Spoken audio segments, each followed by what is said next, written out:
A 7-year-old boy with a sprained ankle carries his unconscious 4-year-old sister to the neighbor's house after their father locks them in the basement.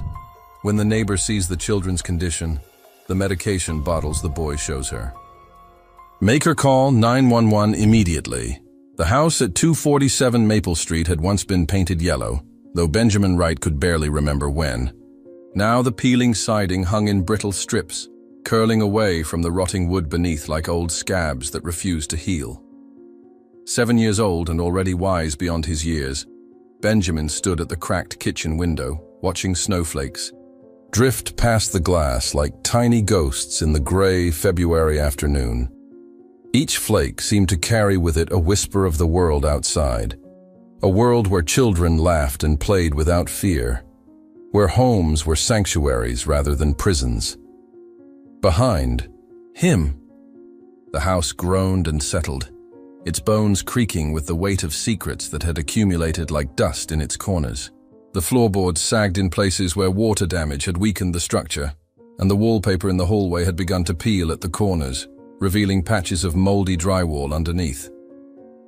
Everything in this house was dying slowly, rotting from the inside out, including the people who lived inside it. The kitchen itself bore the scars of neglect and violence. Cabinet doors hung askew on broken hinges, their surfaces scarred with dents and scratches. The linoleum floor was a patchwork of stains and tears, sticky with spilled beer and substances Benjamin had learned not to identify. The fluorescent light above flickered intermittently, casting eerie shadows that danced across the walls like tormented spirits. A stack of unpaid bills sat on the counter, their red lettering a constant reminder of the family's descent into chaos. "Benjamin?" The small voice came from the living room, barely above a whisper. Lucy's voice always carried that tremor now, that note of fear that had crept into her speech over the past months like a slow poison. At 4 years old, she had learned to make herself small, to speak quietly, to disappear into the shadows when the house grew too dangerous. Her childhood had been stolen piece by piece, replaced with a hypervigilance that no child should ever have to develop. Benjamin turned from the window, his ankle sending a sharp bolt of pain up his leg. 3 days had passed since Michael's boot had connected with his ankle during one of his father's rages, and the joint remained swollen and tender, the bruising spreading in ugly purples and yellows beneath his skin. Benjamin had grown skilled at hiding his pain, just as he had learned to hide his fear, his anger, and his desperate love for his little sister. He had become an expert at reading the house's moods, at predicting when the next storm would break. "I'm coming, Lucy," he called softly, limping across the kitchen's warped linoleum floor. Each step sent waves of pain through his injured ankle, but Benjamin had learned to walk normally despite the agony.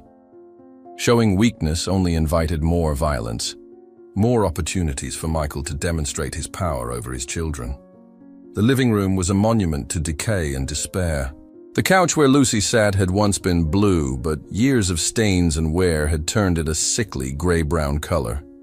Springs poked through the fabric in several places, and the stuffing leaked from tears like cotton blood. The coffee table was covered with empty bottles, overflowing ashtrays, and more of those prescription bottles that had become such a constant presence in their lives. The television flickered with poor reception, its screen cracked from the time Michael had thrown a bottle at it in a drunken rage. Lucy sat curled on the threadbare couch, her knees drawn up to her chest, her thumb firmly planted in her mouth. She had been sucking her thumb again lately, a habit that had returned along with the bedwetting and the nightmares that made her scream in the middle of the night. Her blonde hair, so much like their dead mother's, hung in tangled strands around her face, and Benjamin felt the familiar ache in his chest as he looked at her. She was so small, so fragile, like a baby bird that had fallen from its nest, the yaw. Resemblance to their mother was both a blessing and a curse. Sometimes when Lucy laughed, though that happened rarely now, Benjamin could see their mother's smile, could remember the warmth and safety they had once known. But other times, usually when Michael had been drinking heavily, Benjamin caught his father staring at Lucy with a mixture of grief and rage that made his blood run cold. It was as if Michael blamed Lucy for looking like the woman who had abandoned him through death, leaving him alone with responsibilities he had never wanted. "Did you have another accident?" Benjamin asked gently, settling beside her on the couch despite the protest from his injured ankle. The cushions were lumpy and stained, the fabric worn thin from years of use and abuse. Up close, he could smell the sour odor of urine mixed with the musty scent of unwashed fabric and the lingering smell of cigarette smoke that permeated everything in the house. Lucy nodded, tears welling in her blue eyes like small pools of sorrow. "I tried to make it to the bathroom, but I couldn't hold it anymore," she whispered, her voice breaking with shame and fear. "I was watching television, and then I felt it coming. But when I tried to get up, it just happened." Benjamin pulled her close, feeling the dampness of her clothes against his arm. Her small body trembled against his, and he could feel the rapid beating of her heart through her thin shirt. She was so tiny, so vulnerable, and the weight of protecting her felt enormous on his 7-year-old shoulders. "It's okay," he whispered, though they both knew it wasn't. Michael had made his feelings about Lucy's accidents very clear, and Benjamin's stomach tightened with dread as he thought about what would happen when their father discovered this latest transgression. The last time Lucy had wet herself, Michael had made her sit in the cold basement for hours as punishment, ignoring her cries and pleas to come upstairs. The house around them felt like a trap, its rooms filled with the echoes of screaming and the lingering smell of alcohol, unwashed bodies, and despair. Every corner held memories of violence, every shadow seemed to whisper threats. The walls themselves seemed to absorb the fear and pain, holding it like a sponge until the very air felt thick with misery. In the kitchen, dirty dishes sat stacked in the sink, growing mold and attracting flies that buzzed lazily around the miya. Rotting food, empty beer bottles lined the counters like soldiers in formation, some still containing the dregs of their contents, others serving as impromptu ashtrays. Prescription pill bottles were scattered across the table, their contents mostly depleted, their labels bearing names Benjamin couldn't pronounce but had learned to fear. Oxycodone, lorazepam, Ambien. Each bottle represented another step in Michael's descent into chemical madness. Michael had been without work for 6 months now, ever since the construction company had let him go for showing up drunk and belligerent one too many times. The foreman had given him chance after chance, Benjamin had heard through overheard phone conversations, but Michael's addiction had made him unreliable, dangerous to work with heavy machinery. The unemployment checks had stopped coming weeks ago, and now their only income was the small Social Security check they received because of their mother's death. Benjamin had learned to read the signs of his father's moods like a meteorologist reading storm clouds. The empty bottles meant Michael was drinking heavily, trying to drown the demons that consumed him. The scattered pills meant he was mixing alcohol with whatever medications he could get his hands on, painkillers, anxiety medication, sleeping. Pills stolen from neighbors or bought from dealers in dark alleys. The combination made him unpredictable, violent, and terrifying. There were good days, though they were becoming increasingly rare. Days when Michael would wake up clear-eyed and sober, when he would look at his children with something approaching love and promise that things would get better. He would shower and shave, put on clean clothes, and talk about finding work, about getting help, about being the father his children deserved. Those days were precious to Benjamin, who clung to them like lifelines in a storm of chaos. But the good days never lasted. The pain would return. Physical pain from old construction injuries, emotional pain from the loss of his wife, psychological pain from the choices he had made and continued to make. And when the pain returned, Michael would reach for the bottles, and the cycle would begin again. "We need to get you cleaned up before he comes home," Benjamin said, though his heart was already racing with fear. Michael had left that morning, in a rage, slamming the door so hard it had rattled the windows, and caused a picture frame to fall from the wall, shattering on the floor. He had been gone for hours, and Benjamin knew from experience that the longer Michael stayed away, the worse his condition would be when he returned. The pattern was always the same. Michael would leave in anger, drive to whatever bar would still serve him or to the house of one of his drinking buddies. He would spend hours drowning his sorrows, mixing alcohol with pills, working himself into a state of chemical-fueled rage that would explode the moment he walked back through the front door. Lucy's small hand found his, her fingers cold and trembling, like autumn leaves in the wind. "Is Daddy going to be mad?" she asked, though she already knew the answer. They both did.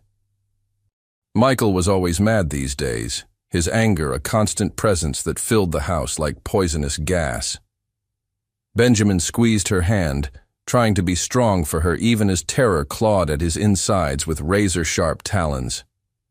"We'll be okay," he lied, the words tasting bitter in his mouth like medicine or poison.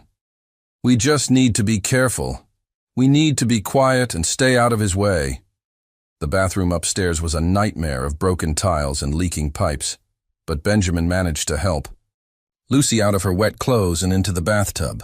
The porcelain was stained yellow and brown from years of neglect, and the faucet dripped constantly, each drop echoing in the small space like a countdown to disaster.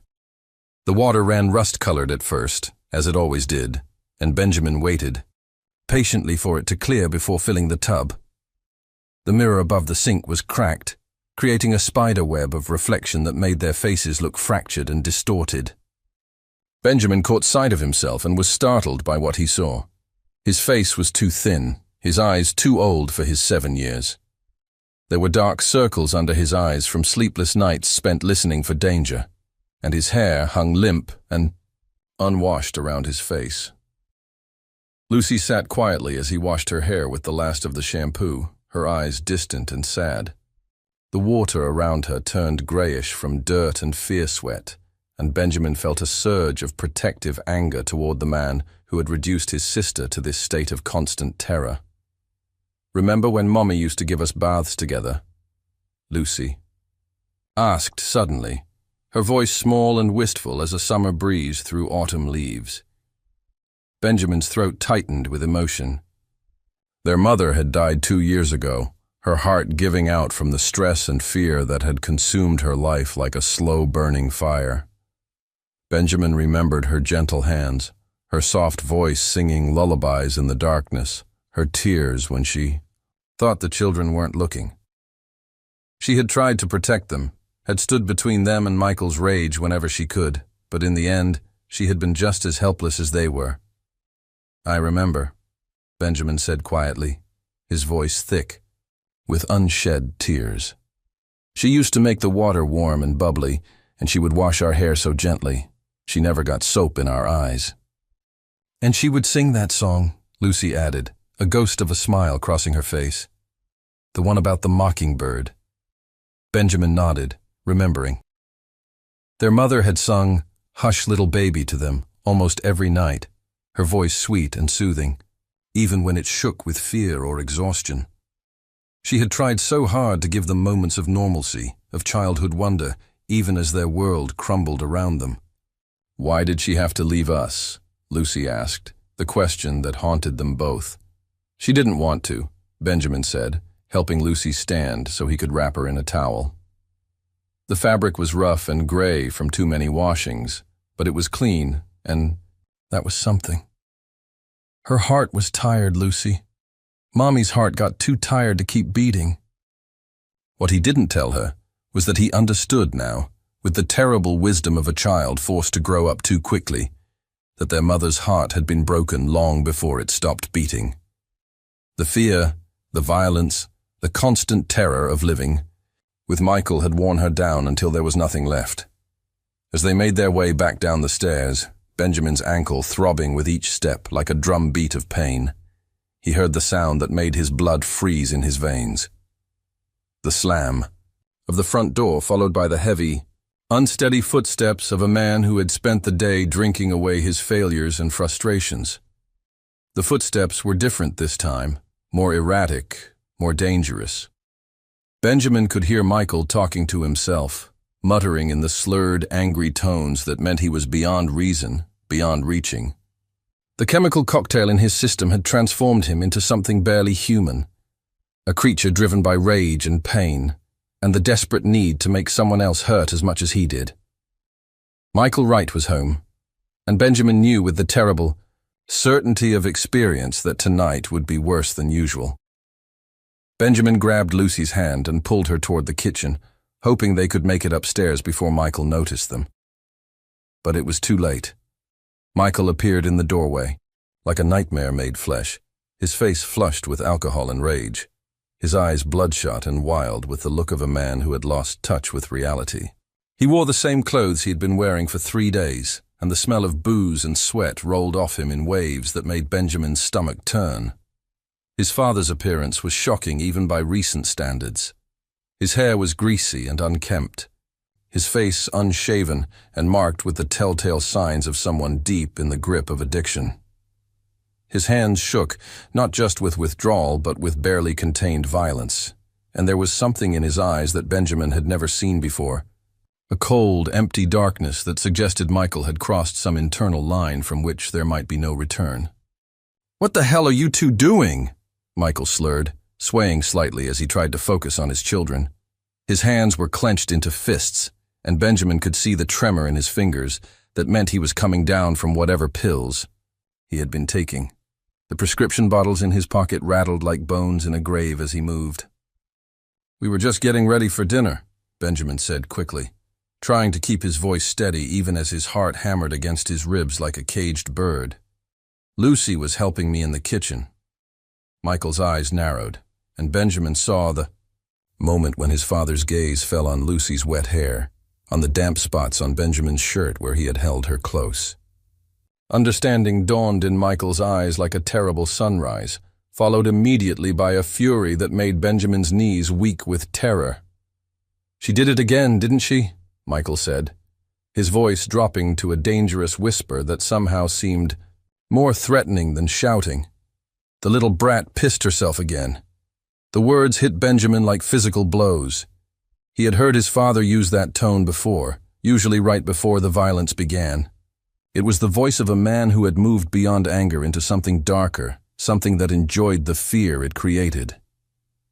"It was an accident," Benjamin said desperately, stepping in front of Lucy even as his ankle screamed in protest. His small body trembled with fear, but he forced himself to stand firm. "She's just 4, Dad. She didn't mean to—" "Don't you dare make excuses for her," Michael roared, lunging forward with the sudden, unpredictable movement of a wild animal. Benjamin felt the familiar terror wash over him as his father's hand connected with his cheek, the slap echoing through the kitchen like a gunshot. The key. Force of the blow sent Benjamin stumbling backward, his injured ankle giving way beneath him. Lucy began to cry, her small body shaking with fear, and the sound seemed to enrage Michael even further. Her sobs were like gasoline thrown on the fire of his rage, transforming him from merely angry to something approaching murderous. "Stop that crying," he bellowed, raising his hand again. "I'm sick of the noise. I'm sick of the mess. I'm sick of both of you. You're nothing but burdens, nothing but problems I never wanted." The words cut deeper than any physical blow. Benjamin tried to shield Lucy, but Michael was too strong, too angry, too far gone into the chemical madness that had consumed him. The prescription bottles on the table seemed to mock them with their emptiness, evidence of the drugs that had transformed their father into a monster. Outside, the snow continued to fall, blanketing the neighborhood in a pristine white that made everything look clean and peaceful. Children in other houses were probably sitting down to dinner with their families, sharing stories about their day, feeling safe and loved. But inside 247 Maple Street, the shadows were gathering like storm clouds, and Benjamin knew with a child's terrible intuition that something was about to break forever. Michael's breathing was heavy and ragged, his chest heaving like a bellows. His eyes held a wild, unfocused quality that Benjamin recognized as the look of someone who had taken too many pills, drunk too much alcohol, pushed too far past the point of rational thought. The combination of substances had created a perfect storm of rage and violence that was about to be unleashed on the two small children who had nowhere to run, nowhere to hide. "Get upstairs," Benjamin whispered to Lucy. But she was frozen with fear, her eyes wide and unblinking like a deer caught in headlights. Michael's hand moved to his belt, and Benjamin's heart stopped. He had seen this before, the way his father's face went blank and cold when the violence was about to begin. The way the house seemed to hold its breath, waiting for the storm to break. The way time seemed to slow down, stretching each second into an eternity of anticipation and terror. "Please, Dad," Benjamin tried one more time, though he knew it was useless. The man standing before them was no longer their father, no longer even fully human. The drugs and alcohol had stripped away everything that had once been good in Michael. Right, leaving only a shell filled with rage and pain. "We'll be good. We won't make any more noise. We'll clean up the mess, and we'll be quiet, and—" But Michael was beyond hearing, beyond reason, beyond any appeal to whatever humanity might still exist within him. The pills and alcohol had taken him to a place where his children were nothing. More than obstacles to be removed, problems to be solved with his fists and his fury. Lucy's small hand found Benjamin's, and he squeezed it tight, trying to give her what comfort he could in what might be their final moments together. Her fingers were ice cold, trembling like leaves in a winter wind, and Benjamin could feel her, pulse racing beneath her thin skin. Outside, the snow fell harder, and somewhere in the distance, a dog barked. Normal sounds from a normal world that seemed impossibly far away from the horror that was about to unfold in the house at 247 Maple Street. The world beyond their walls continued its peaceful existence, unaware that two children were about to face something no child should ever have to endure. The kitchen clock ticked loudly in the silence, marking the seconds until their world would change forever. Benjamin could hear his own heartbeat, could feel Lucy's trembling hand in his, could smell the mix of alcohol and rage that surrounded his father like a poisonous cloud. The fluorescent light flickered overhead, casting shifting shadows that seemed to dance with anticipation. Michael's face was a mask of fury now, his features twisted into something barely recognizable as human. His hands shook, not with withdrawal, but with the need to hurt something, to make someone else feel the pain that consumed him like acid in his veins. The empty prescription bottles on the table seemed to glow in the fading afternoon light, silent witnesses to the chemicals that had destroyed whatever was left of the man who had once been their father.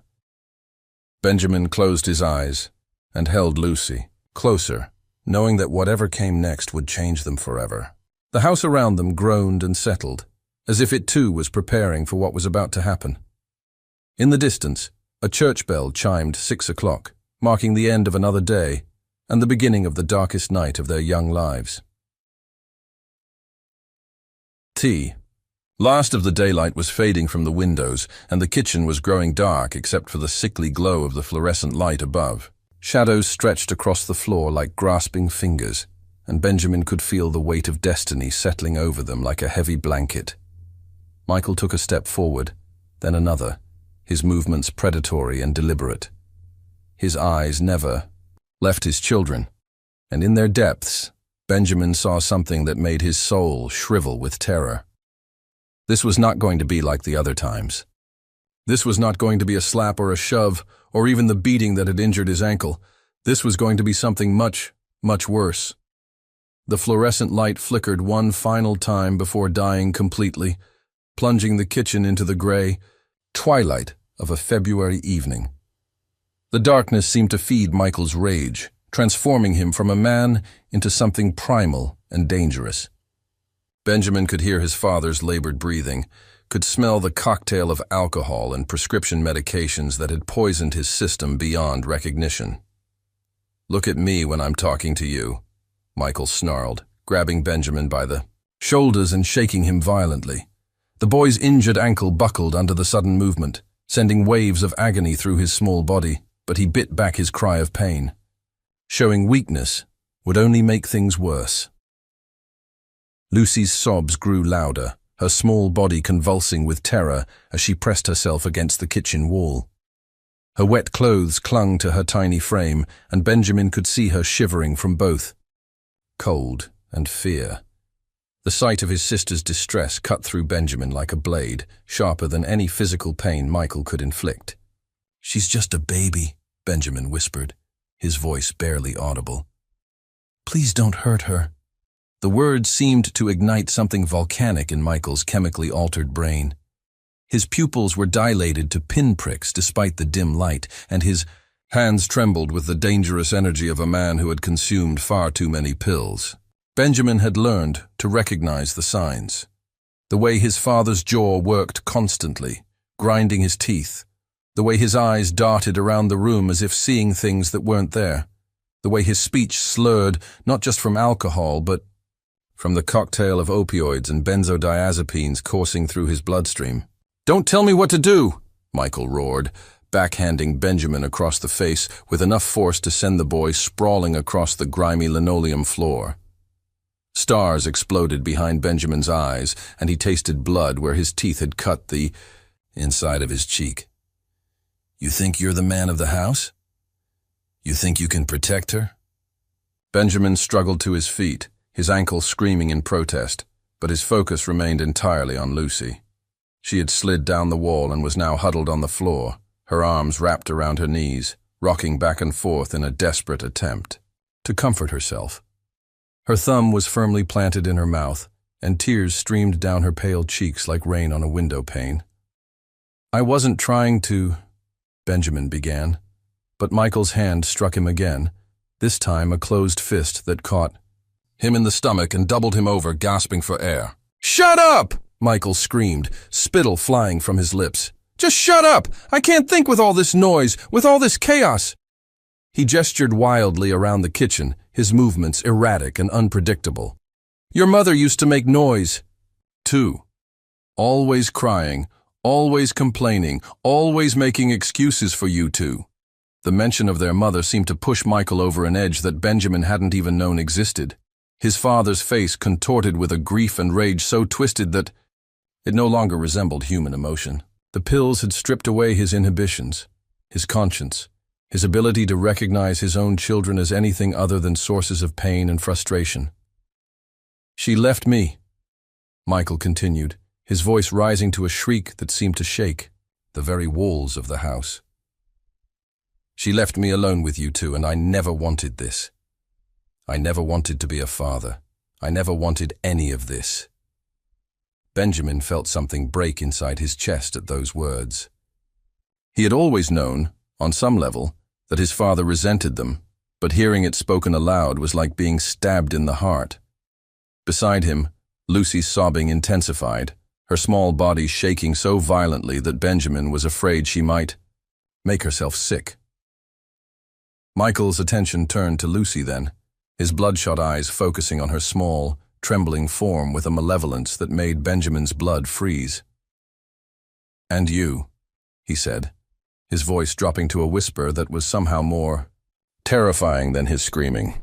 "You look just like her. Every time I see your face, I see her face, and it makes me sick." He moved toward Lucy with the slow, deliberate steps of a predator stalking wounded prey. Benjamin tried to intercept him, but Michael's arm swept out like a club, catching Benjamin in the chest and sending him crashing into the kitchen table. Prescription bottles scattered across the floor, their contents spilling like poisonous confetti. "Don't touch her!" Benjamin cried, struggling to breathe through the pain in his ribs. "Please, Dad, don't hurt Lucy." But Michael was beyond hearing, beyond reason, beyond any human emotion except rage. He reached down and grabbed Lucy by her wet hair, hauling her to her feet with such force that Benjamin heard her neck crack. Lucy's scream pierced the air like a siren, high and thin, and filled with terror beyond comprehension. "Stop crying," Michael bellowed, shaking Lucy so hard that her head snapped back and forth like a rag doll's. "I said stop crying," but Lucy couldn't stop. The pain, the fear, the absolute helplessness of her situation had overwhelmed her small mind's ability to cope. Her cries became gasping, choking sounds as Michael's grip on her hair tightened, pulling strands from her scalp. Benjamin forced himself to stand despite the agony in his ankle and ribs. He couldn't let this happen. He couldn't let Michael hurt Lucy any more than he already had. With a desperate cry, he threw himself at his father, wrapping his small arms around Michael's legs in an attempt to knock him off balance. Michael kicked out instinctively, his boot connecting with Benjamin's already injured ankle with sickening force. Benjamin screamed as fresh pain exploded through his leg, but he held on, using his weight to try to pull Michael away from Lucy. "Get off me!"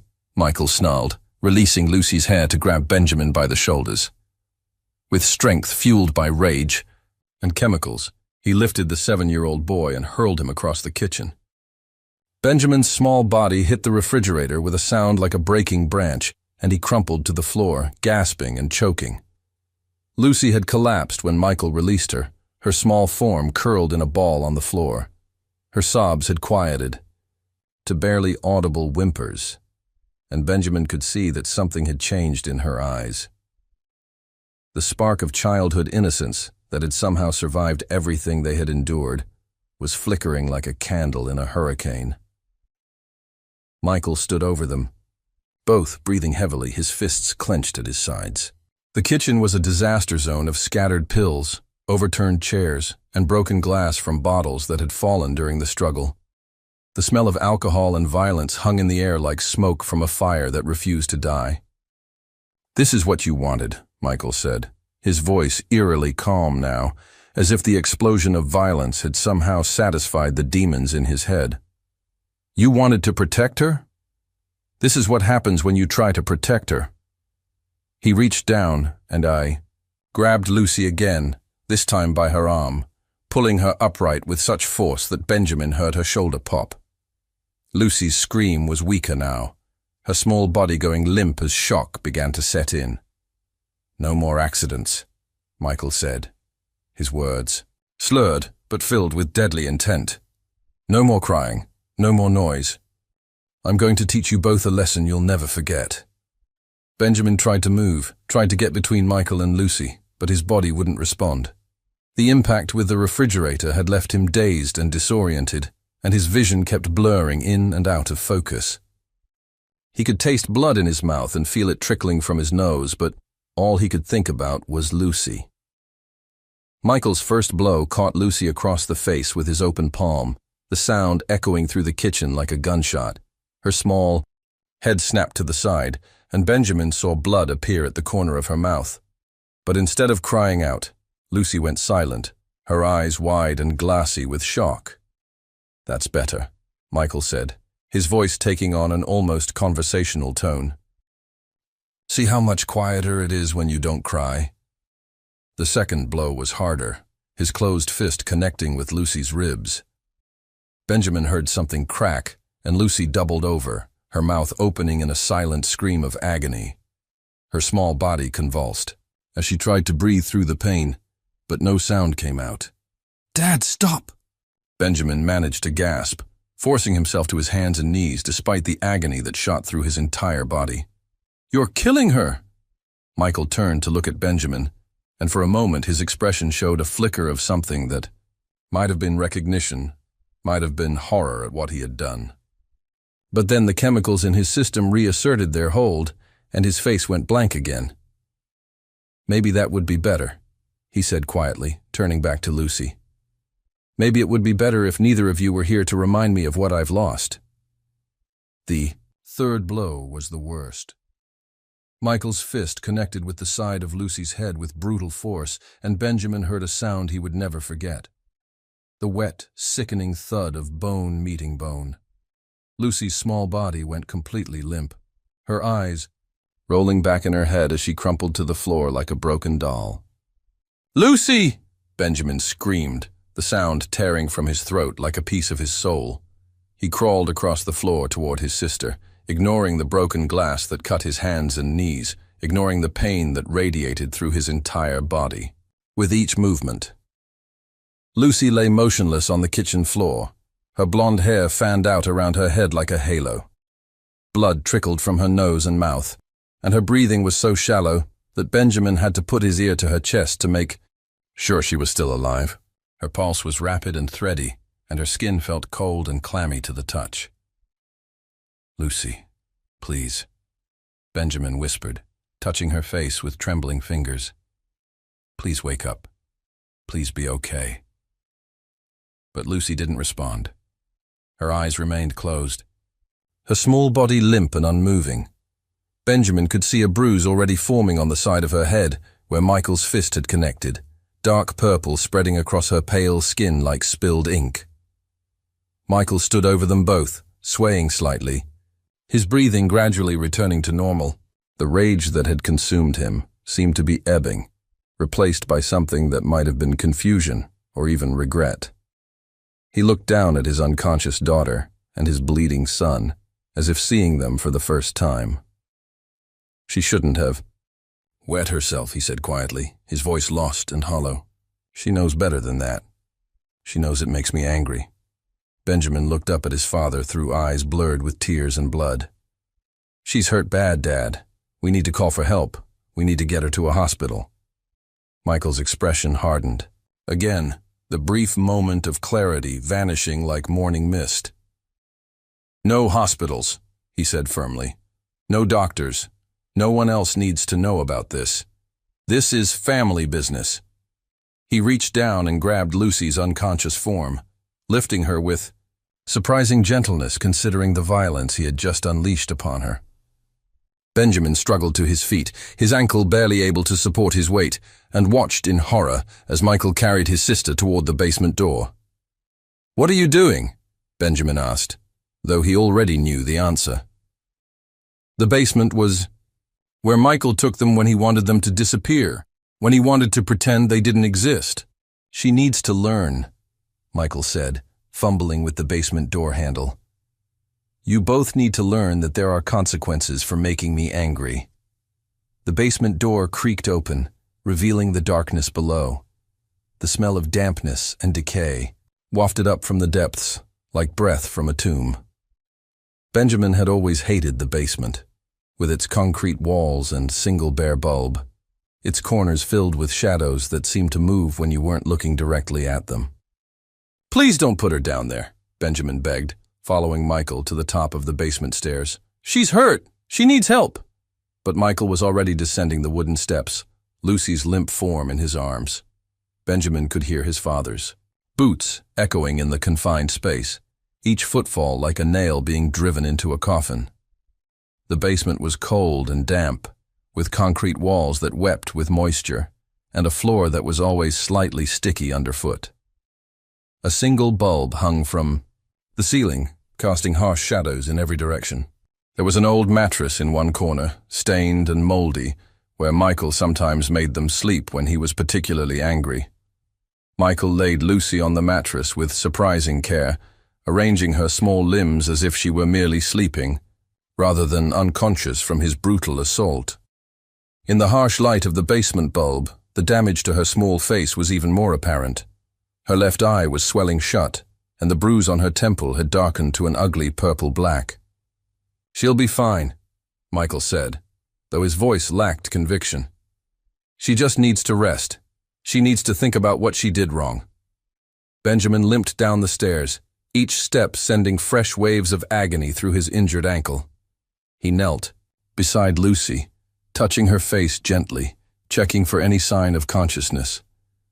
Her breathing was still shallow, but at least she was breathing. "Lucy," he whispered, "can you hear me?" There was no response. Lucy's small body remained limp and unmoving, and Benjamin felt panic rising in his chest like floodwater. He had seen Michael hurt her before, but never like this. Never with such calculated brutality. "Come on," Michael said, grabbing Benjamin by the arm. "Leave her alone. She needs to rest." "I want to stay with her," Benjamin said, pulling away from his father's grip. "She shouldn't be alone."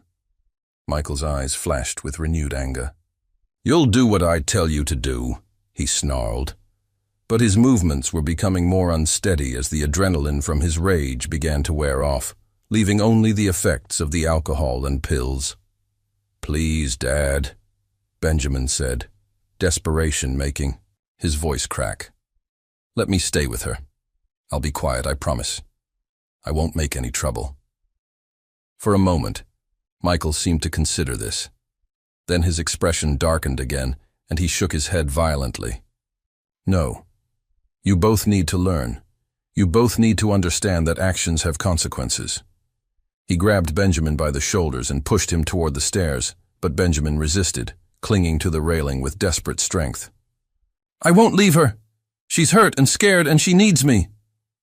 Michael's response was swift and brutal. His fist connected with Benjamin's already injured ribs, and the boy doubled over, retching from the pain. While Benjamin was incapacitated, Michael grabbed him and threw him bodily up the basement stairs. Benjamin tumbled painfully to the kitchen floor, his injured ankle twisting beneath him as he fell. Before he could recover, Michael was stomping up the stairs behind him, his face twisted with renewed rage. "You want to be with her so badly?" Michael snarled, reaching the top of the stairs. "Fine. You can both rot down there together." He grabbed the heavy oak dresser that stood against the kitchen wall and began pushing it toward the basement door. The piece of furniture was massive, easily weighing several hundred pounds, but Michael's rage-fueled strength made the task manageable. "Dad, no!" Benjamin cried, struggling to his feet. "Please don't lock us down there. Lucy needs help. She needs a doctor." But Michael wasn't listening. The dresser scraped across the linoleum floor with a sound like fingernails on a chalkboard, leaving deep gouges in the already damaged surface. With a final heave, Michael pushed the massive piece of furniture against the basement door, effectively sealing it shut. "There," he panted, wiping sweat from his forehead. "Now you can protect her all you want." Benjamin threw himself against the door, pushing with all his strength, but it was useless. The dresser was far too heavy for a 7-year-old boy to move, especially one who was injured and exhausted. The door wouldn't budge more than a few inches, not enough for even Lucy's small form to squeeze through. "Let us out!" Benjamin screamed, pounding on the door with his fists. "She's hurt! She needs help!" But Michael was already walking away, his footsteps echoing through the kitchen as he headed toward the living room. Benjamin could hear him muttering to himself, his words slurred and incoherent, punctuated by the sound of bottles clinking as he searched for more alcohol. Benjamin continued to pound on the door until his fists were raw and bleeding, but it was hopeless. The dresser was immovable, and Michael was beyond reason. Slowly, the reality of their situation began to sink in. They were trapped in the basement. Lucy was unconscious and possibly dying, and no one knew where they were. He limped back down the stairs, his ankle throbbing with each step, and knelt beside Lucy's motionless form.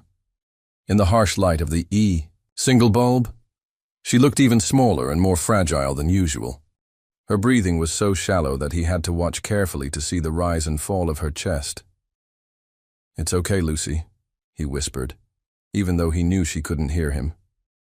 "I'm here. I won't leave you alone."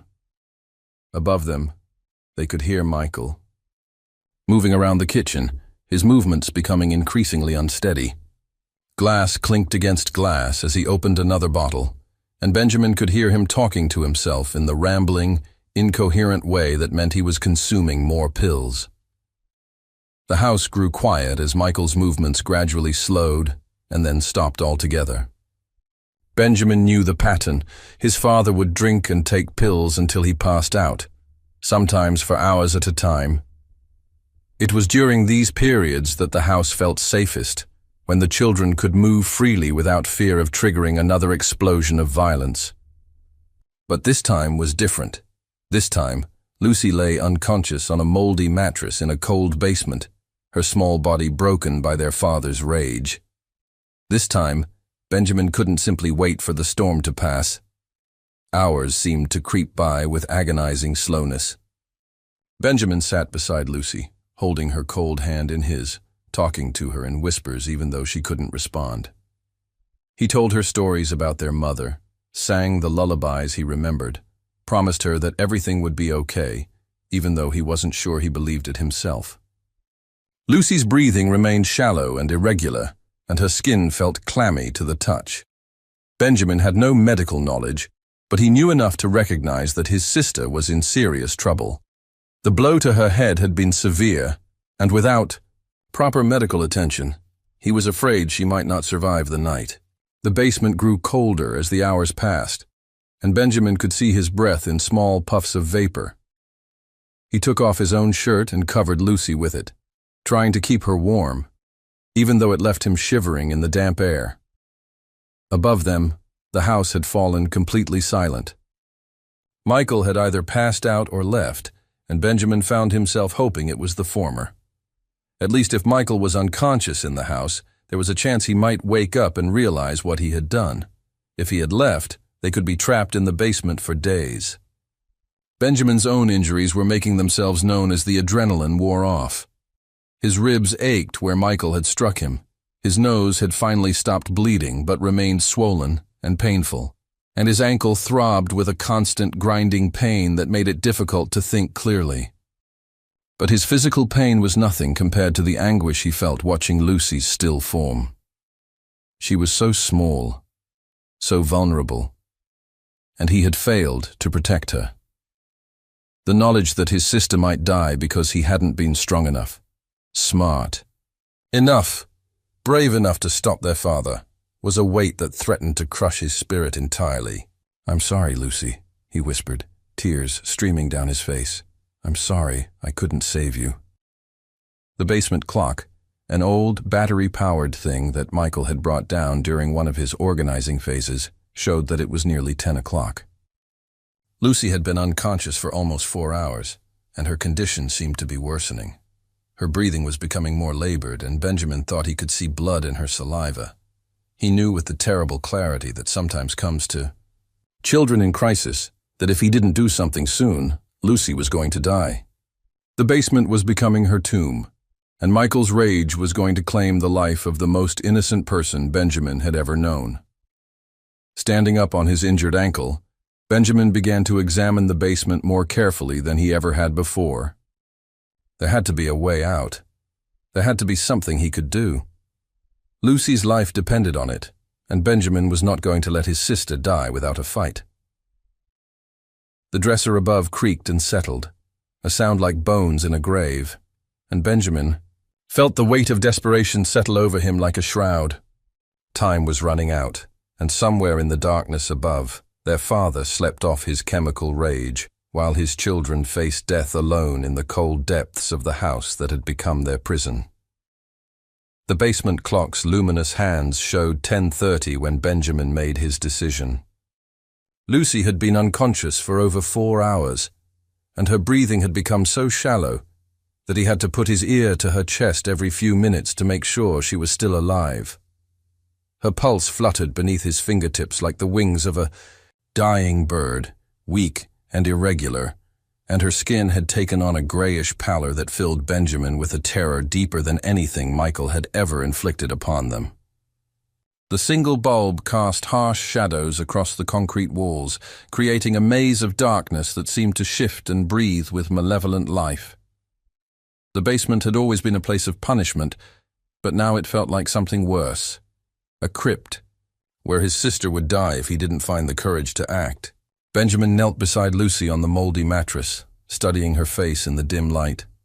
The bruise on her temple had darkened to an ugly purple-black, and her left eye was swollen completely shut. Blood had crusted around her nose and mouth, and when he gently lifted her eyelid, her pupil was dilated and unresponsive to the light. He didn't understand the medical implications, but he knew with the instinct of a child who had seen too much violence that these were very bad signs. "Lucy," he whispered, touching her cheek with trembling fingers. "Please wake up. Please be okay." But Lucy remained motionless, her small body limp and unresponsive. Her breathing was so quiet that Benjamin had to strain to hear it, and each shallow breath seemed like it might be her last. The sight of his sister, so small, so broken, so utterly helpless, filled Benjamin with a rage and determination that burned away his fear like fire-consuming paper. He stood up carefully, testing his weight on his injured ankle. The pain was excruciating, shooting up his leg like lightning with each step, but he forced himself to ignore it. Pain was nothing compared to losing Lucy. Pain was just another obstacle to overcome. The basement door loomed above him at the top of the wooden stairs. Solid oak reinforced with metal hinges that had been installed when the house was built decades ago. The dresser Michael had pushed against it was a massive thing, easily 300 pounds of solid wood and metal hardware. Benjamin had tried to move it earlier, pushing with all his 7-year-old strength, but it hadn't budged more than an inch. But that had been hours ago, when he was still in shock, still hoping that Michael might come to his senses and let them out.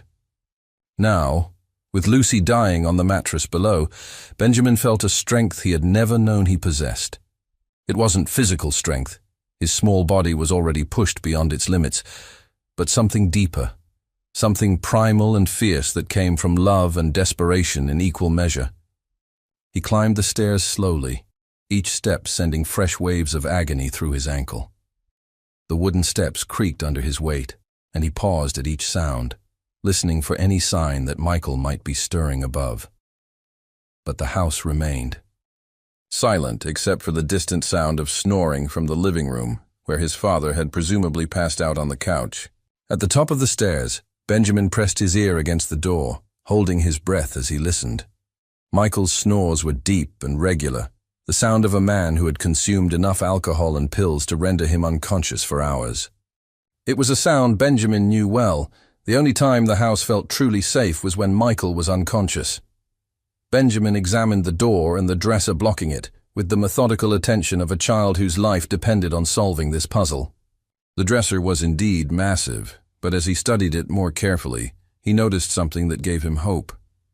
The basement door opened inward, which meant that even if he could only move the dresser a few inches, it might create enough of a gap for him to squeeze through. The challenge was finding the leverage to move something that weighed more than 4 times what he did. Benjamin looked around the basement for anything he could use, his eyes scanning the shadows for inspiration. In one corner he spotted an old tire iron that Michael had brought down months ago during one of his attempts to organize the basement. It was rusty and heavy, but it might work as a lever. Benjamin retrieved the tire iron, his hands shaking not from fear, but from the intensity of his focus. He had to get this right. Lucy didn't have time for mistakes, didn't have time for second chances. This was his one opportunity to save his sister's life, and he couldn't fail. He wedged the tire iron between the door and its frame, positioning it so that the other end rested against the bottom edge of the dresser. The physics were simple enough.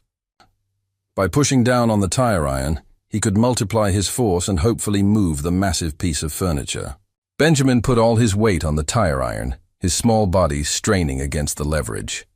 For a moment, nothing happened. Then, with a grinding sound of wood against linoleum, the dresser shifted slightly. It wasn't much, perhaps an inch, but it was movement. Encouraged, Benjamin adjusted his position and tried again. This time, he braced his good foot against the door frame and used his legs as well as his arms. The dresser moved another inch, then another. The gap between the door and the dresser was still far too small for him to squeeze through, but it was progress. The work was exhausting.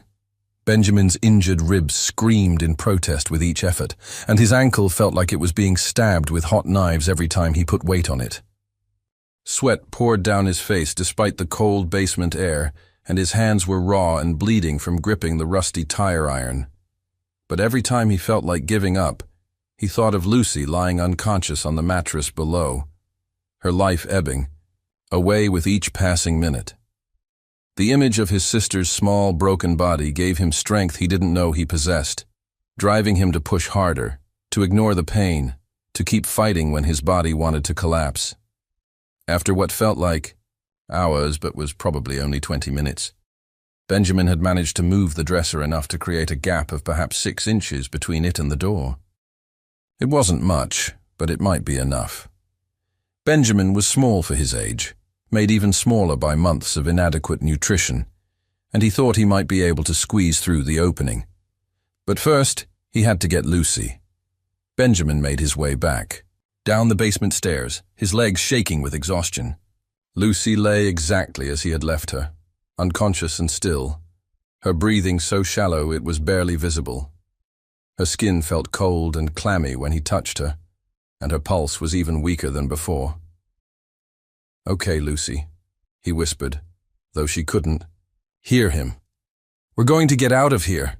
We're going to get you help." Lifting Lucy was like trying to carry a sack of wet sand. Her small body was completely limp, a dead weight that seemed to shift and flow in his arms no matter how he tried to hold her. Benjamin was strong for his age, but he was still just a 7-year-old boy, and Lucy, though only 4, was solid and heavy in the way that unconscious bodies always are. Benjamin tried several different approaches. First, he attempted to carry her in his arms like a baby, but her weight made his injured ribs scream in protest, and he nearly dropped her on the concrete floor. Next, he tried slinging her over his shoulder in a fireman's carry, but his ankle couldn't support the additional weight, and he stumbled and fell, both children crashing to the floor in a tangle of limbs. The fall jarred Lucy's unconscious form, and for a terrifying moment, Benjamin thought he had hurt her even worse.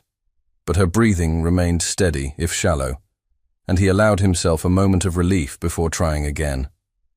Finally, Benjamin found a method that worked, though it was far from ideal. He positioned himself behind Lucy and grabbed her under her arms, dragging her backward toward the stairs. It wasn't dignified, and it was incredibly difficult, but it was the only way he could manage her weight while still being able to see where he was going. The journey up the basement stairs was a nightmare. Each step required Benjamin to lift Lucy's entire weight while balancing on his injured ankle, and more than once, he nearly lost his grip and sent them both tumbling back down to the concrete floor below. Lucy's head lolled back against his chest, and he could feel the dampness of blood soaking through his shirt, where her injuries pressed against him. By the time they reached the top of the stairs, Benjamin was gasping for breath and seeing spots in his vision from the effort. His ribs felt like they were on fire, and his ankle was screaming protest that he couldn't ignore. But they had made it to the door, and the gap he had created between the dresser and the door frame beckoned like a portal to salvation. Getting through the gap proved to be even more challenging than creating it. Benjamin had to go first, squeezing his small body through the narrow opening while somehow pulling Lucy after him. The rough wood of the dresser scraped against his skin, tearing his clothes and leaving bloody scratches along his back and arms. Lucy's unconscious form was even more difficult to maneuver. Benjamin had to carefully angle her body, lifting her arms above her head and pulling her through the gap inch by agonizing inch. More than once, he was afraid she was stuck, that he would have to abandon the attempt and find another way. But somehow, with patience and determination born of desperation, he managed to work her small body through the opening. They collapsed together on the kitchen floor, both children breathing heavily, though in Lucy's case, her breathing remained dangerously shallow. Benjamin allowed himself exactly 30 seconds to rest before forcing himself to his feet. They were out of the basement, but they were far from safe. Michael still lay unconscious in the living room, and Benjamin knew that if his father woke up and found them, the consequences would be unimaginable. The kitchen was a disaster zone from the earlier violence. Prescription bottles lay scattered across the floor, their contents spilled like deadly confetti. Broken glass crunched under Benjamin's feet as he moved, and the air still held the acrid smell of Michael's rage and the metallic tang of blood. Benjamin looked down at the pill bottles with new understanding. These weren't just his father's medications. They were evidence of what had happened, proof of the chemicals that had transformed Michael from a man into a monster. Some instinct, some wisdom beyond his years, told Benjamin that these bottles might be important later, that someone might need to see them to understand what had happened. With movements made clumsy by exhaustion and pain, Benjamin began gathering the scattered bottles, stuffing them into his pockets. The labels were a pharmacological catalog of addiction: oxycodone for pain, lorazepam for anxiety, Ambien for sleep, Adderall for focus. Each bottle told a story of a man trying to chemically manage the demons in his head, only to create worse demons in the process. The sound of Michael's snoring from the living room remained steady and regular, but Benjamin knew it wouldn't last forever. He needed to move quickly, needed to get Lucy out of the house before his father woke up and discovered their escape. But moving Lucy was proving to be an almost impossible challenge. She was still completely unconscious, her body a dead weight that seemed to grow heavier with each step. Benjamin's injuries were taking their toll. His ribs stabbed him with every breath. His ankle could barely support his own weight, much less Lucy's additional mass, and exhaustion was making his vision blur and his hands shake. The front door was locked, the deadbolt requiring a key that Michael kept hidden somewhere Benjamin had never been able to find. But the back door, leading from the kitchen to the small backyard, was usually unlocked. Michael's paranoia about security only extended to the front of the house. He never worried about someone breaking in through the back. Benjamin half-carried, half-dragged Lucy toward the back door, leaving a trail of blood drops on the grimy linoleum. His sister's head rolled against his shoulder, and he could feel the stickiness of blood in her hair where Michael's fist had connected with her skull. The back door was indeed unlocked, and as Benjamin opened it, a blast of frigid February air hit them both like a physical blow. The snow was falling harder now, fat flakes that swirled in the yellow glow of the streetlights. The backyard stretched before them, a pristine white expanse that would soon be stained with their blood and suffering. Benjamin looked out at the winter landscape and felt his heart sink. The distance to the neighbor's house, their only hope of salvation, looked impossibly far. In good weather, with both children healthy and uninjured, it would have been a simple walk across 2 backyards. But in Benjamin's current condition, carrying his unconscious sister through snow and ice, it might as well have been a journey to the moon. But there was no choice. Lucy was dying, and every minute they remained in Michael's house brought her closer to death. Benjamin had to find the strength somewhere, had to push his small body beyond its limits, had to accomplish the impossible because the alternative was watching his sister die. Benjamin adjusted his grip on Lucy, positioning her so that her weight was distributed as evenly as possible across his small frame. Her arms hung limply at her sides, and her head lolled back at an angle that would have been uncomfortable if she had been conscious. Blood from her injuries had soaked through both their clothes, creating a sticky, metallic-smelling bond between them. The first step into the snow was a shock. The cold bit through their thin clothing immediately, and Benjamin felt Lucy's body shiver involuntarily, even in her unconscious state. The snow was deeper than it had looked from inside, nearly a foot in some places, and each step was a struggle that sent fresh bolts of agony through Benjamin's injured ankle. But Benjamin pressed on, driven by love and desperation in equal measure. Each step was a victory. Each yard covered a small miracle. Lucy's weight seemed to increase with every step, her unconscious body becoming heavier and more unwieldy as Benjamin's strength flagged. The snow crunched under their feet, or rather, under Benjamin's feet, since Lucy's small legs dragged limply behind them, leaving twin furrows in the white surface.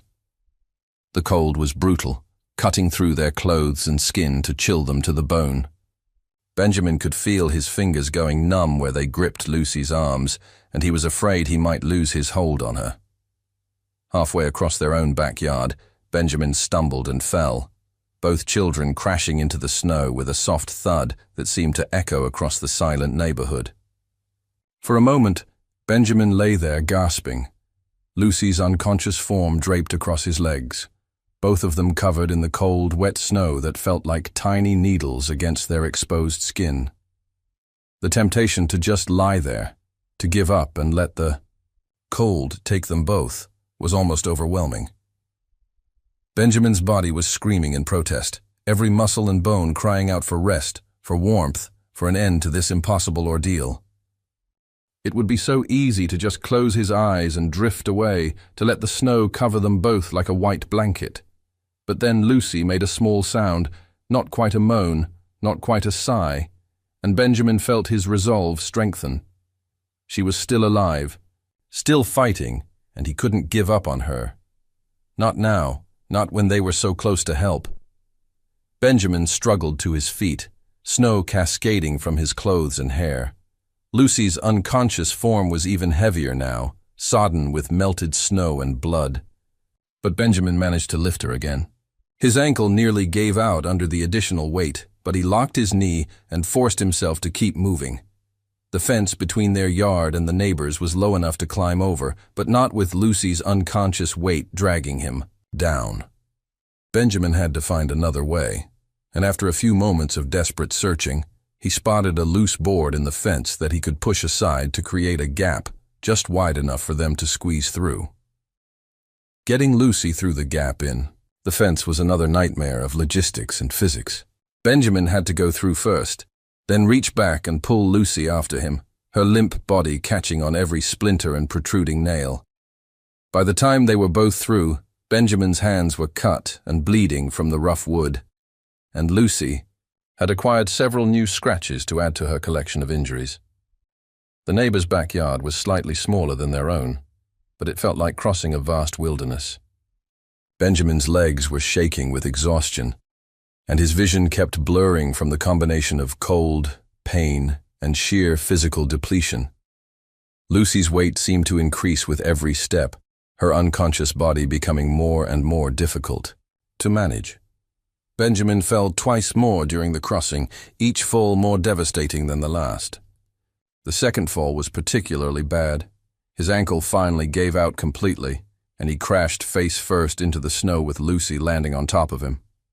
The impact drove the air from his lungs and sent stars exploding across his vision.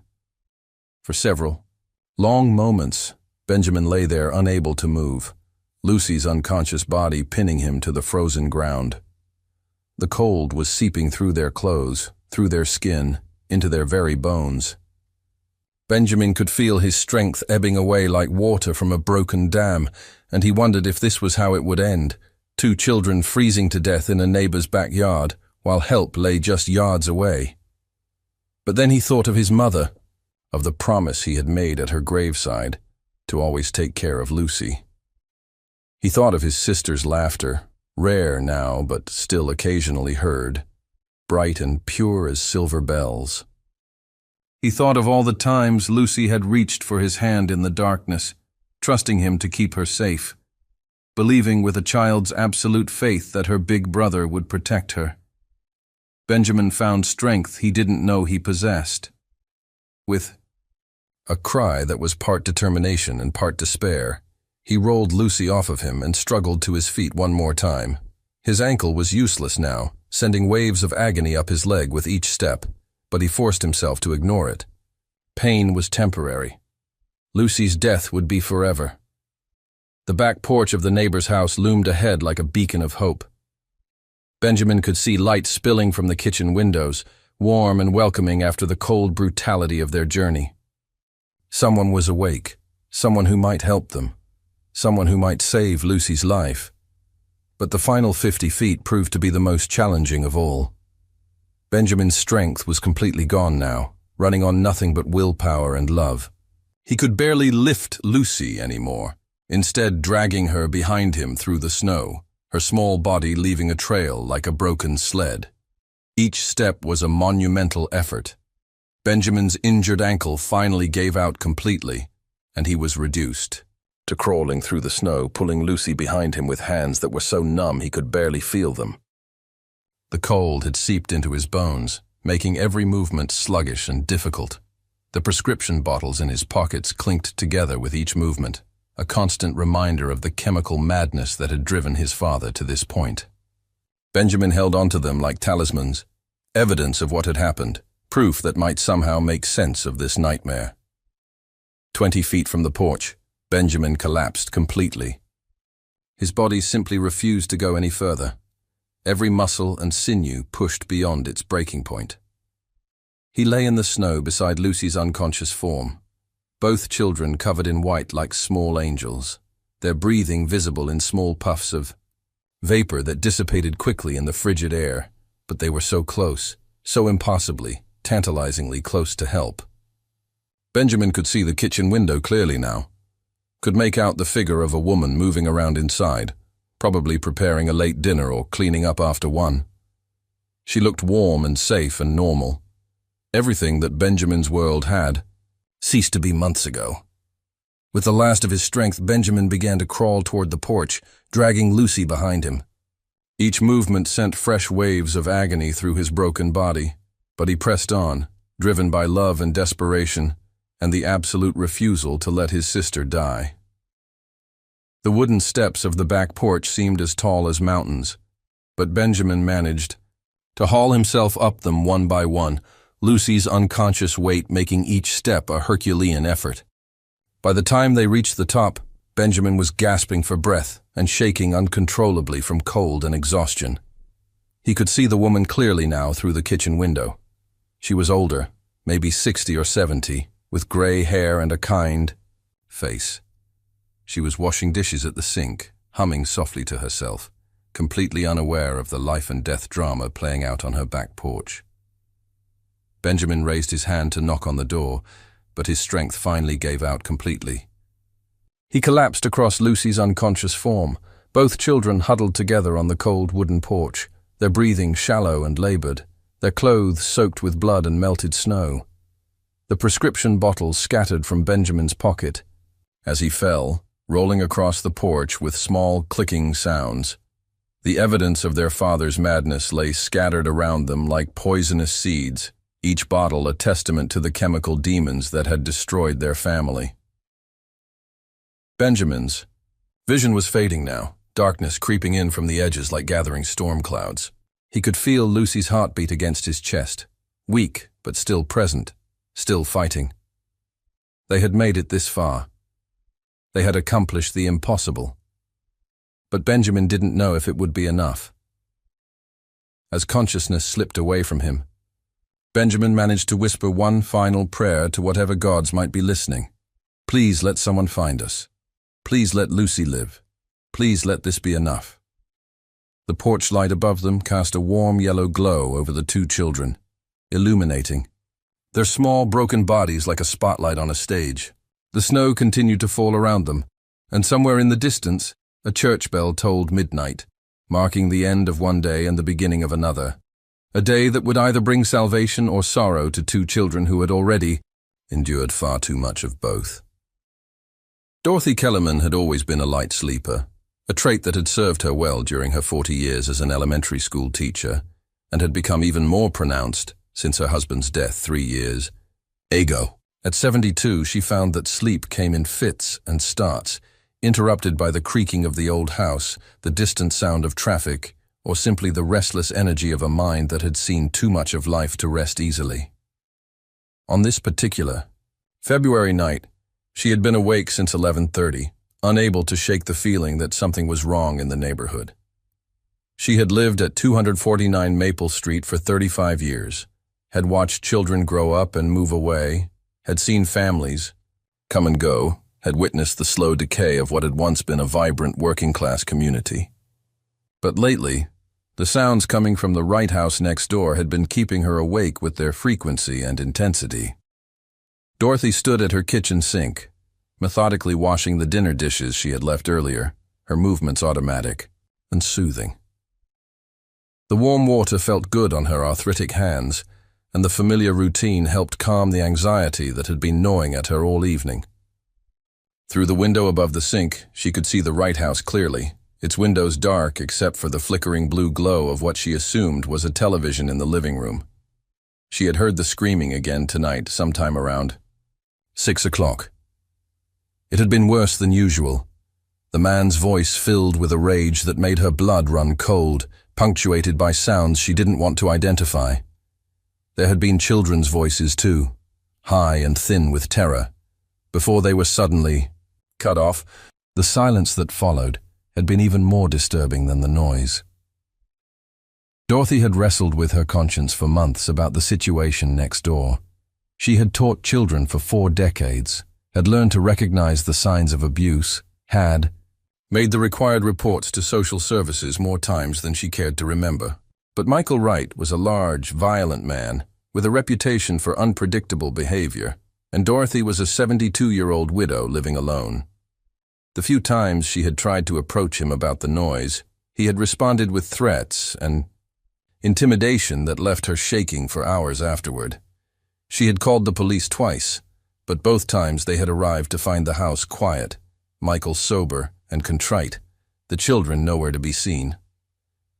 Domestic dispute, they had written in their reports, as if that phrase could somehow contain the horror of what was happening to those two small children.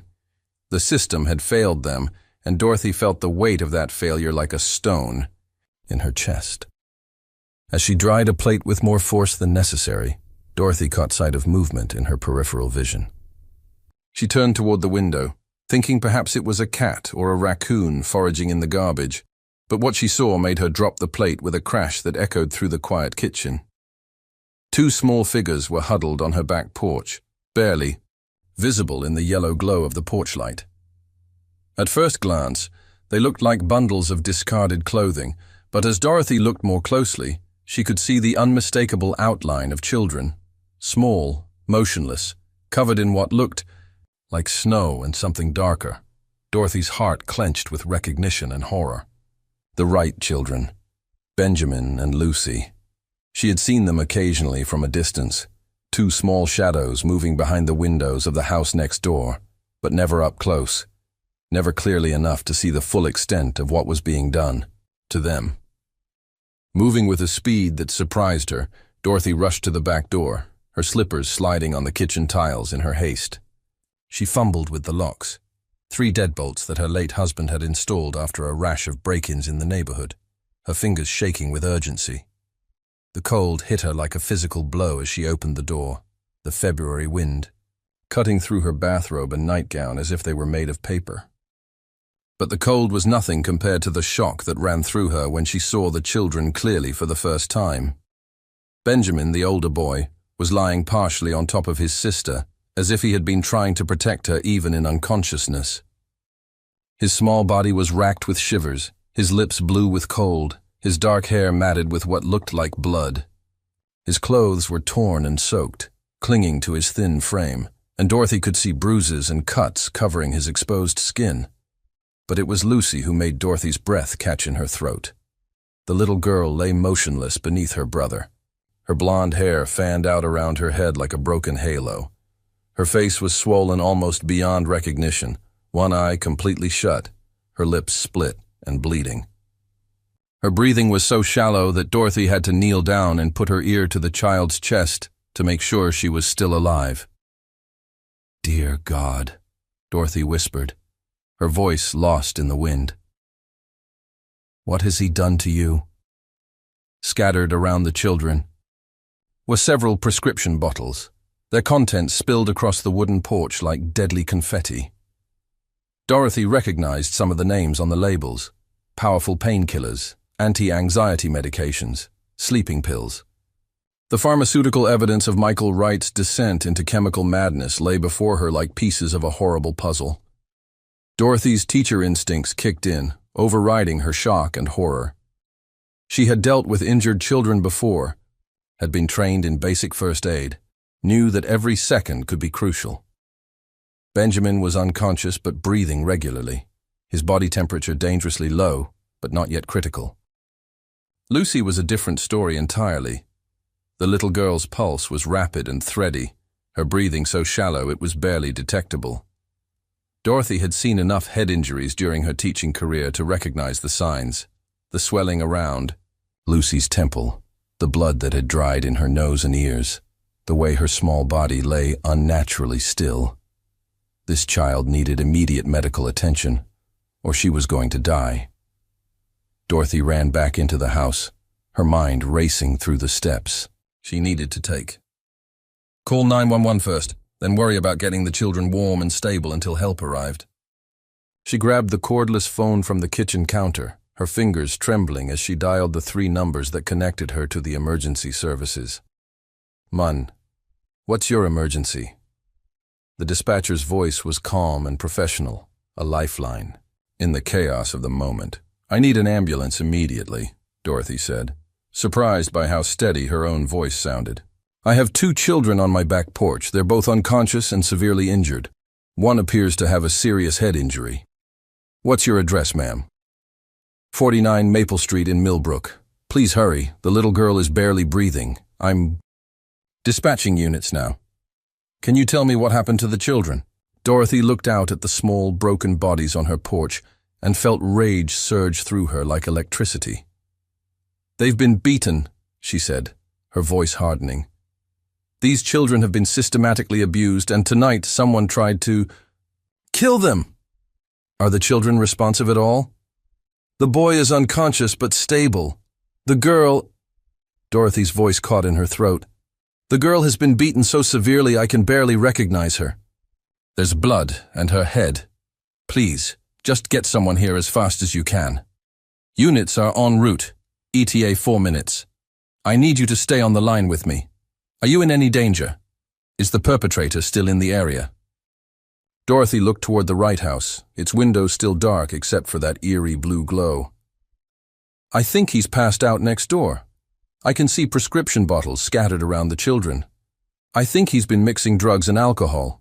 Do not approach that house, ma'am. When the officers arrive, they'll secure the scene. Right now, I need you to focus on the children. Are they breathing? Dorothy went back outside, the phone pressed to her ear as she knelt beside the children again. Benjamin stirred slightly at her approach, his eyelids fluttering, but Lucy remained ominously still. The boy is starting to come around, but the girl... Dorothy touched Lucy's face gently, feeling the cold, clammy skin beneath her fingertips. She's so cold, and her breathing is very shallow. How much longer until the ambulance gets here? 2 minutes now. Can you get the children inside? Where it's warm? Dorothy looked at the children's small, broken bodies and made a quick decision. Benjamin might be moved safely, but Lucy's head injury made any movement potentially dangerous. Still, the cold was just as much of a threat as the trauma. I'm going to bring them inside, she told the dispatcher. The boy first, then the girl. Dorothy pocketed the phone and carefully lifted Benjamin, surprised by how light he was. The 7-year-old felt like he weighed no more than a bag of groceries, his small body warm against her chest despite his ordeal. She carried him into the kitchen and laid him on the couch in the adjoining living room, covering him with an afghan her mother had crocheted decades ago. Benjamin's eyes opened as she tucked the blanket around him, unfocused at first, then widening with panic as he tried to sit up. "Lucy," he gasped, his voice hoarse and broken. "Where's Lucy? Is she okay?" "Shh, sweetheart," Dorothy said, gently pressing him back down onto the couch. "Lucy is right outside, and I'm going to bring her in too. The ambulance is coming and you're both going to be okay." "She wouldn't wake up," Benjamin whispered, tears streaming down his bruised face. "I carried her all the way here, but she wouldn't wake up. Is she going to die?" Dorothy felt her heart break at the question. This child, this 7-year-old boy, had somehow managed to carry his unconscious sister through the snow to safety, driven by love and desperation that no child should ever have to experience. "You did good, Benjamin," she said, stroking the hair back from his forehead. "You saved your sister's life. Now let me go get her." Dorothy went back outside, where Lucy lay exactly as she had left her. The little girl was even colder now, her lips nearly blue, her breathing so shallow that Dorothy had to watch carefully to see the rise and fall of her chest. Moving her was risky, but leaving her in the freezing air was certain death. Dorothy lifted Lucy as carefully as she could, the child's small body limp and unresponsive in her arms. Lucy was heavier than Benjamin despite being younger, her unconscious, weight settling against Dorothy's chest like a broken doll. The older woman could feel the stickiness of blood soaking through Lucy's clothes, could see the extent of the damage that had been inflicted on this innocent child. Inside, Dorothy laid Lucy on another couch, this one closer to the fireplace where the residual heat from the evening's fire might help warm her. The little girl looked even worse in the bright interior light. Her face was a map of bruises and swelling, her blonde hair matted with blood, her small body curled in on itself as if trying to escape from pain even in unconsciousness. The prescription bottles were still scattered on the porch, and Dorothy went back outside to collect them. The evidence they represented might be crucial for the police investigation, and she wanted to make sure nothing was lost. As she gathered the bottles, she read the labels with growing horror. Oxycodone, 80 million hours. Lorazepam, 2 million hours. Ambien, 10 million hours. Adderall, 30 million. The dosages were high, the combinations dangerous, and most of the bottles were nearly empty. The sound of sirens in the distance made Dorothy's heart leap with relief. Help was coming. Professional help that might be able to save Lucy's life and give both children the medical attention they desperately needed. Benjamin had managed to sit up on the couch, his eyes never leaving his sister's motionless form. "I tried to protect her," he said, his voice small and broken. "I tried to get between them, but Dad was so angry, and he was stronger than me." "You did everything you could," Dorothy assured him, sitting on the edge of the couch beside him. "You carried her here, through the snow, even though you were hurt yourself. You're the bravest little boy I've ever met." "The bottles," Benjamin said suddenly, his eyes widening. "I brought the bottles. Dad's pills. I thought maybe someone would need to see them." Dorothy looked at the prescription bottles she had collected, understanding flooding through her. This child, in the midst of his terror and pain, had somehow understood that the evidence of his father's drug abuse might be important. The wisdom and presence of mind it must have taken to think of that while carrying his dying sister to safety was staggering. "You did exactly the right thing," Dorothy told him. "These bottles are going to help the police understand what happened. They're going to help make sure you and Lucy are safe." The sirens were getting closer now, and Dorothy could see flashing lights reflecting off the snow-covered street outside her windows. She went to the front door and turned on every light she had, making sure the emergency responders would have no trouble finding the right house. The first to arrive was a police officer, a young woman who looked barely old enough to be out of the academy. She knocked on the door with authority, her voice carrying the trained calm of someone used to dealing with crisis situations. "Ma'am, this is Officer Sarah Chen with Millbrook Police. We're responding to your 911 call about injured children." Dorothy opened the door, stepping back to let the officer inside. "They're in the living room. The little girl is unconscious and has serious head injuries. The boy is awake but hurt too." Officer Chen stepped into the living room and immediately called for additional medical support on her radio. Dorothy could see the shock in the young woman's eyes as she took in the extent of the children's injuries, the way her professional composure cracked just slightly at the sight of Lucy's battered face. "Jesus," Officer Chen whispered, then caught herself and spoke into her radio again. "Dispatch, I need Child Protective Services notified immediately. We have 2 severely abused children here, 1 critical." The paramedics arrived within seconds of the police officer, 2 men who moved with the efficient urgency of people trained to save lives. They took one look at Lucy and immediately began working, checking her vital signs, assessing her injuries, preparing her for transport. "Possible traumatic brain injury," one of them reported to his partner. "Pupils unequal and sluggish, possible skull fracture, signs of internal bleeding. We need to move fast." They loaded Lucy onto a stretcher with movements that were both gentle and urgent, every action calculated to minimize further damage while getting her to the hospital as quickly as possible. Benjamin tried to follow them, but his injured ankle gave out, and he collapsed back onto the couch with a cry of pain. "I want to go with Lucy," he pleaded, tears streaming down his face. "Please don't take her without me." "There's another ambulance coming for you, sweetheart," Dorothy assured him, kneeling beside the couch. "You need medical attention too, and then you'll be able to see your sister at the hospital." Officer Chen was speaking into her radio again, coordinating with other units.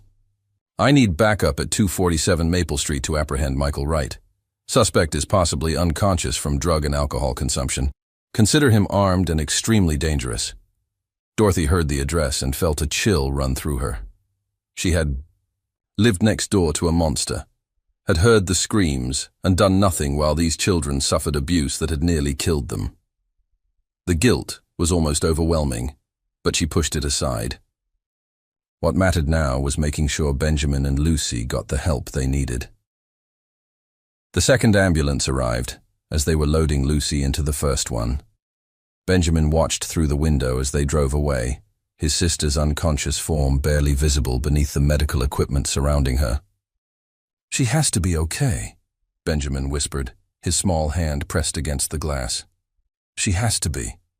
Dorothy sat beside him, pulling the Afghan more tightly around his shoulders. "The doctors are going to take very good care of her," she said, though her own heart was heavy with fear. Lucy's injuries were severe, and there was no guarantee that even the best medical care would be enough to save her. The paramedics who had come for Benjamin were gentler in their approach, recognizing that while his injuries were serious, they weren't immediately life-threatening. They checked his ankle, which was indeed fractured, examined his ribs for breaks, and cleaned the cuts and bruises that covered his small body. "You're going to be okay, champ," one of them said as they prepared him for transport. "You're one tough kid. How did you manage to carry your sister all that way with a broken ankle?" Benjamin looked at Dorothy, then back at the paramedic. "I had to," he said simply. "She's my little sister. I had to keep her safe." As they loaded Benjamin into the ambulance, Dorothy handed Officer Chen the prescription bottles she had collected from the porch. "The boy brought these with him," she explained. "He said his father's pills were scattered around the kitchen. I think he understood they were important." Officer Chen examined the bottles with growing concern. "This is a pharmacy worth of controlled substances," she said. "No wonder he was violent. This combination could make anyone psychotic." Dorothy looked toward the Wright house, where more police cars were now arriving, their lights painting the snow-covered yard in reds and blues. "What's going to happen to them?" she asked. "The children, I mean. When they get out of the hospital?" "Childy. Protective Services will take custody initially," Officer Chen explained. "They'll try to place them with relatives if possible, or in foster care if not. But given the severity of the abuse, I doubt they'll ever go back to their father."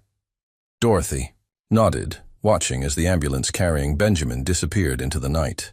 She had done what she could, had provided the sanctuary these children needed in their darkest hour. But she knew the real work was just beginning. Benjamin and Lucy would need more than medical care. They would need time and patience and love to heal from the wounds that went far deeper than the physical injuries. The prescription bottles sat on her kitchen table like evidence of a crime that had been ongoing for months. Dorothy picked up one of them, reading the label in the harsh fluorescent light. Michael Wright's name, printed in neat pharmacy letters, followed by medications that had transformed him from a father into a monster. Outside, she could hear the commotion as police officers surrounded the Wright house, preparing to arrest the man who had nearly killed his own children. Dorothy hoped he was unconscious, hoped he would go quietly, hoped that this night would be the end of the nightmare for Benjamin and Lucy. But as she looked at the bloodstains on her couch, at the small handprints on her window where Benjamin had pressed his hands against the glass, she knew that while the physical danger might be over, the real healing was just beginning. These children had survived something no child should ever have to endure, and the scars would last far longer than their physical injuries. Dorothy made herself a cup of tea with shaking hands, her mind already working through what needed to be done. She would need to give statements to the police, would need to testify if there was a trial, would need to do whatever she could to ensure that Michael Wright never had the opportunity to hurt his children again. But more than that, she found herself thinking about Benjamin's courage, about the love that had driven a 7-year-old boy to carry his unconscious sister through the snow to safety. In all her years of teaching, she had rarely seen such strength, such determination, such pure, selfless love. The children were safe now, at least physically. The rest would take time, but Dorothy was determined to be part of their healing, part of their future. She had failed them once by not acting sooner, but she would not fail them again. Outside, the snow continued to fall, covering the bloodstains on her porch, washing the world clean. But Dorothy knew that some stains went deeper than snow could cover. Some wounds took longer than one night to heal. The real work was just beginning. But for the first time in months, Dorothy felt hope. Benjamin and Lucy were alive. They were safe. And sometimes that was enough to build a future on. The harsh fluorescent lights of Millbrook General Hospital's pediatric intensive care unit hummed with the constant energy of life and death decisions. Benjamin Wright sat in a wheelchair beside his sister's bed, his own injuries temporarily forgotten as he maintained his vigil over Lucy's unconscious form. 3 days had passed since Dorothy Kellerman had found them on her porch. 3 days during which Lucy had remained trapped in the darkness of a medically induced coma, while her small body fought to heal from the devastating trauma Michael Wright had inflicted upon her. The hospital room was a maze of medical equipment that Benjamin had learned to interpret with the grim wisdom of a child forced to grow up too quickly. The ventilator that breathed for Lucy made a rhythmic, whooshing sound that had become the soundtrack to his days. The heart monitor displayed her vital signs in green peaks and valleys that Benjamin watched obsessively, terrified that the steady beeping might suddenly become the flat line that meant he had lost his sister forever. Dr. Patricia Hernandez, the pediatric neurosurgeon who had operated on Lucy to relieve the pressure on her brain, had explained the medical situation to Benjamin with the careful honesty that she reserved for children who had already seen too much of the world's cruelty. Lucy had suffered what medical professionals called a traumatic brain injury, swelling and bleeding inside her skull that had threatened to kill her. The surgery had saved her life, but the long-term effects remained unknown. Her brain is healing, Dr. Hernandez had told Benjamin on the second day, her voice gentle but realistic. Children are remarkably resilient, and Lucy is fighting hard. But traumatic brain injuries can have lasting effects. We won't know the full extent until she wakes up and we can assess her cognitive and physical functioning. Benjamin had nodded, with the solemn understanding of a child who had already learned that life rarely offered guarantees. He understood that his sister might wake up different, that the Lucy who had laughed at his silly jokes and held his hand during thunderstorms might be changed forever by what their father had done to her. His own injuries were healing more predictably. The fractured ankle had been set and casted, his broken ribs were knitting back together, and the cuts and bruises that covered his small body were fading to yellow and green. But the emotional wounds ran deeper than any physical injury. Benjamin found himself startling at sudden noises, flinching when adults moved too quickly, waking in the middle of the night convinced that Michael had found them and was coming to finish what he had started. The hospital staff had quickly recognized that Benjamin was no ordinary 7-year-old. His protective instincts toward Lucy, his mature understanding of their medical situation, and his detailed recollection of the abuse they had suffered had impressed and heartbroken everyone who worked with him. The nurses had learned to include him in discussions about Lucy's care, recognizing that trying to exclude him only increased his anxiety. She moved her fingers this morning, Benjamin told Dr. Hernandez during her afternoon rounds on the third day. Just a little twitch. But I saw it. Does that mean she's getting better? Dr. Hernandez examined the monitors around Lucy's bed, checking the readouts that tracked every aspect of her recovery. Any movement is a good sign, she said carefully. It means her brain is sending signals to her body. But we need to be patient, Benjamin. Brain injuries heal slowly. Detective Maria Santos had been the primary investigator assigned to their case, and she had spent hours interviewing Benjamin about the abuse he and Lucy had suffered. Unlike many adults who spoke to children as if they were fragile creatures who couldn't handle the truth, Detective Santos treated Benjamin with the respect due to a survivor who had saved his sister's life. "You're the bravest kid I've ever met," she had told him after their second interview session. "What you did, carrying Lucy through the snow to get help, that's something most adults couldn't have done." Benjamin had learned that Michael Wright had been arrested while still unconscious from his drug and alcohol binge. The prescription bottles that Benjamin had instinctively gathered had provided crucial evidence of Michael's substance abuse, helping to explain the extreme violence that had nearly killed Lucy.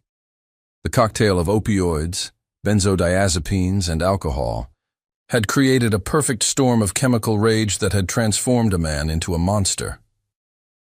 Your father is in jail now, Detective Santos had explained. He's been charged with aggravated child abuse, assault with intent to commit bodily harm, and child endangerment. With the evidence we have, including your testimony and the medical records, he's going to prison for a very long time. Benjamin had felt a complex mix of emotions at this news. Relief that Michael could never hurt them again, but also a confusing sadness for the man who had once been his father, before the pills and alcohol had poisoned his mind and soul. The Michael Wright who had taught Benjamin to ride a bicycle and read him bedtime stories seemed like a different person entirely from the monster who had beaten Lucy unconscious. On the fourth day, while Benjamin was reading aloud from a picture book that one of the nurses had brought for him, Lucy's eyes suddenly opened. Not the unfocused, unseeing gaze that had occasionally flickered across her features during the previous days, but real awareness, real recognition. Benjamin? Her voice was barely a whisper, hoarse from the breathing tube that had been removed the day before. But it was the most beautiful sound Benjamin had ever heard. Lucy!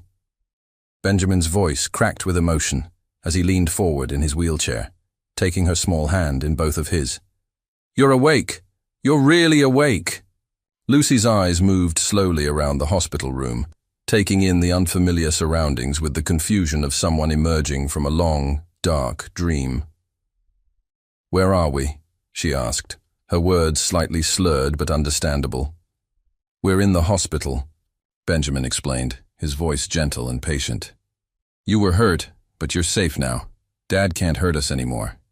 The mention of their father brought a flicker of fear to Lucy's eyes, and Benjamin immediately regretted bringing up the traumatic memories so soon. But Lucy surprised him with her next words.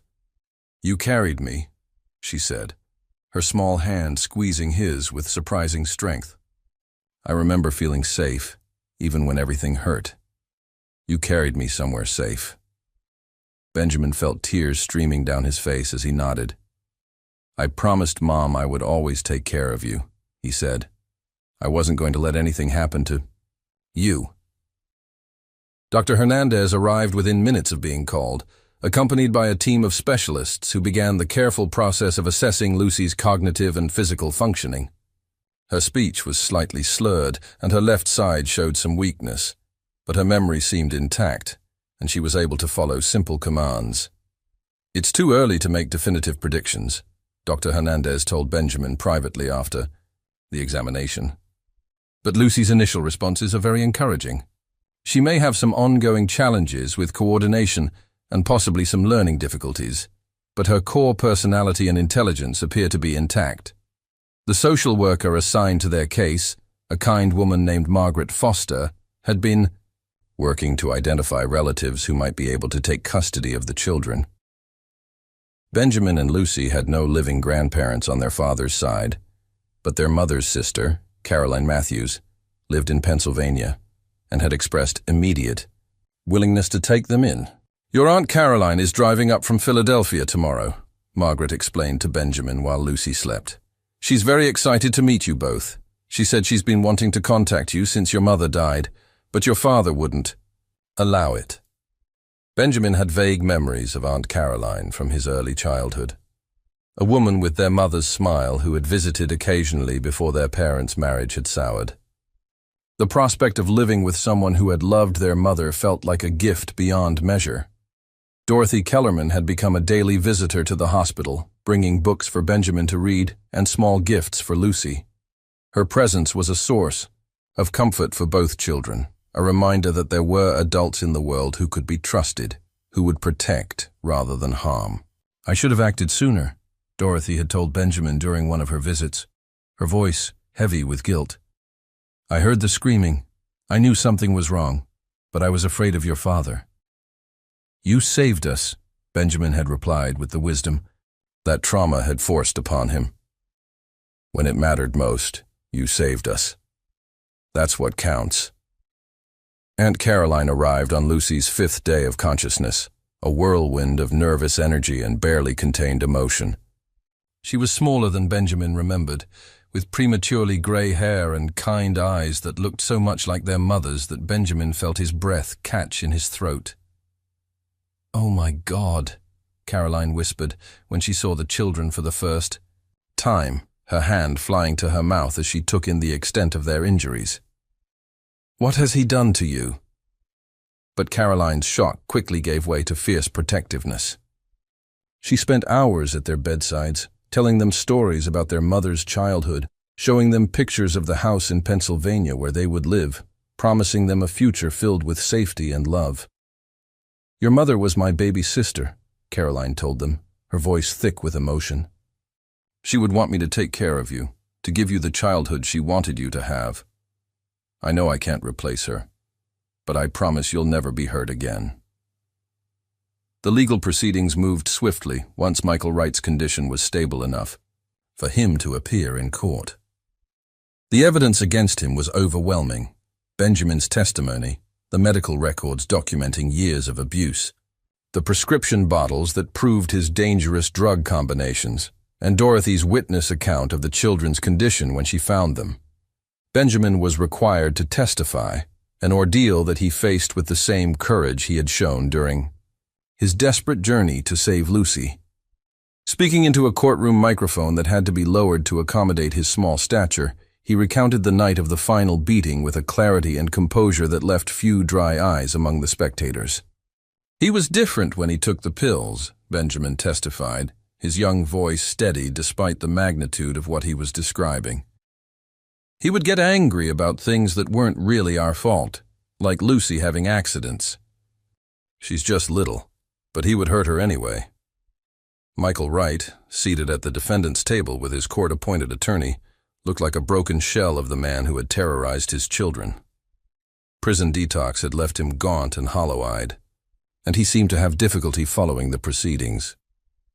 When he looked at Benjamin during the testimony, there was something that might have been recognition, might have been regret, but Benjamin felt nothing but pity for the man who had once been his father. The judge, a stern woman with decades of experience in family court, sentenced Michael Wright to 15 years in prison with no possibility of parole for 10 years. "Mr. Wright," she said, her voice carrying the weight of moral authority, "your actions nearly killed your own children. The court finds that you represent a clear and continuing danger to these minors, and I am terminating your parental rights. Permanently." Benjamin felt a complex mix of emotions as he watched his father being led away in shackles. Relief was the strongest feeling, but it was tempered by sadness for what their family might have been if Michael had sought help for his addictions instead of drowning his pain in chemicals that turned him into a monster. The custody hearing was a formality after Michael's conviction. Caroline had passed all the background checks, had prepared a bedroom for each child in her small house in suburban Philadelphia, and had already enrolled Benjamin in a local elementary school that had experience working with children who had suffered trauma. "I know this is going to be an adjustment for all of us," Caroline told the judge during the hearing, "but these children are my family, and I'm committed to giving them all the love and support they need to heal."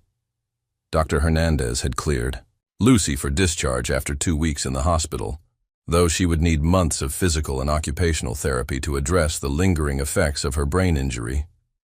Her left side weakness was improving, but she would likely always have some coordination challenges, and her speech remained slightly slurred when she was tired.